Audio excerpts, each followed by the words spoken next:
Professor Nageswararao గారిపై అనేక కేసులు బుక్ చేస్తున్నారు ఎఫ్ఐఆర్లని విన్నాను. అసలు ఏంటి సబ్జెక్టు? అమెరికాలో బిజీగా ఉన్నాను కదా అంటే చాలామంది కాల్ చేసి ఇది చాలా అన్యాయం జరుగుతుందండి. ప్రొఫెసర్ నాగేశ్వరరావు గారు అందరి గురించి మాట్లాడతారు, అది సత్యమే. ఒకసారి నా గురించి కూడా మాట్లాడారు సందర్భంలో. ఇప్పుడు వారు మాట్లాడింది ఏటని నేను క్లియర్గా విన్నాను.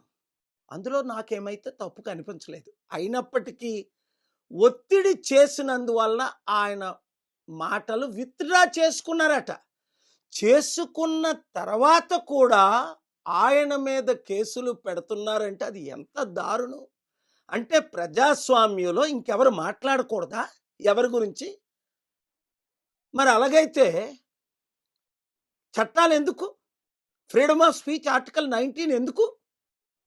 కనుక చంద్రబాబు నాయుడు గారు, మీకు బాగా తెలుసు, నేను అనేక సార్లు అమిత్ షా గారిని కలిసినప్పుడు మీ అందరి సబ్జెక్టులు మాట్లాడుకున్నాం. ఆయన స్టాల్ లీడర్ అమిత్ షాజీ, ఆయన చైల్డిష్ లీడర్ కాదు. ఆయన రైట్ డెసిషన్స్ తీసుకుంటారు ఈ ఈ కొన్ని విషయాల్లో. ఆ విషయం మీకు కూడా తెలుసు.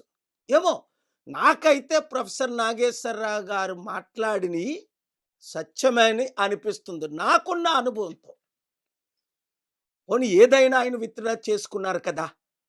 ఆ తరువాత మీరు ఒక ఫాదర్ ఫిగర్, ఆల్మోస్ట్ 80 years ఏజ్లో ఈ యంగ్ పొలిటీషియన్స్ లాగా మీరు బిహేవ్ చేస్తే మరి మీకు జగన్మోహన్ రెడ్డికి ఉన్న తేడా ఏంటి? మీరు అందరికీ బుద్ధి చెప్పాలి. ఒకటి గుర్తించుకోండి, ఫాదర్ ఫిగర్గా మీరు ఉన్నంత వరకు మీకు కొంత క్రెడిబిలిటీ ఉంటుంది. ఇలాంటి చిల్లర రాజకీయాల్లో ఎవరైనా మాట్లాడితే నాలుగు కోసేస్తాం అని మీరు కూడా దిగజారిపోతే అది మీకు నష్టం, మీ పార్టీకి నష్టం.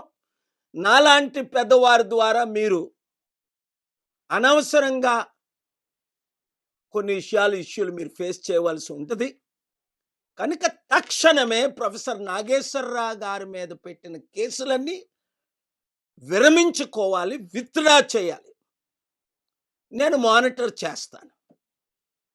ఈ వీడియో ప్రతి ఒక్కరూ ప్రజాస్వామ్యములో ప్రొఫెసర్ నాగేశ్వరరావు గారు లాంటి వారు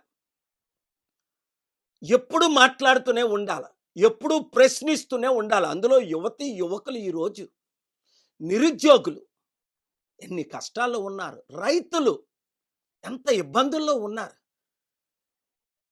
ఇచ్చిన వాగ్దానాలు నెరవేర్చలేదని రాజకీయ నాయకులు వారి కొడుకులకైతే లక్షలు, కోట్లు, వందల వేలు కోట్లు ఆదాయం.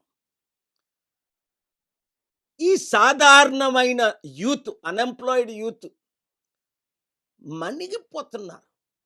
కోట్ల మంది నిరుద్యోగులు. అందుకనే వాళ్ళు ఈ మధ్యనే ఒక గ్రూపు బయలుదేరి ఏం మాట్లాడుతున్నారో మీరు చూస్తున్నారు. మేం కాక్రోచులమా? కాదే, మేము నిరుద్యోగులు అయినప్పటికీ నీతి నిజాయితీ కలిగిన వారు అని రెచ్చిపోతున్నారు. యూత్ని రెచ్చగొట్టకండి, సమస్యలను పరిష్కరించండి. ఎవరు నోరు మూయించడానికి ట్రై చేయకండి. ఎంత నోరు మూయించాలంటే అంతమంది ఎక్కువ మాట్లాడతారు. ఇప్పుడు నేను అమెరికా నుంచి మాట్లాడుతున్నాను కదా. అన్యాయాన్ని సహించు, న్యాయం కొరకు పోరాడదాం. అందరూ కలిసి ఈ వీడియోని అందరికీ రీచ్ అయ్యేటట్టు షేర్ చేయండి. Thank you very much.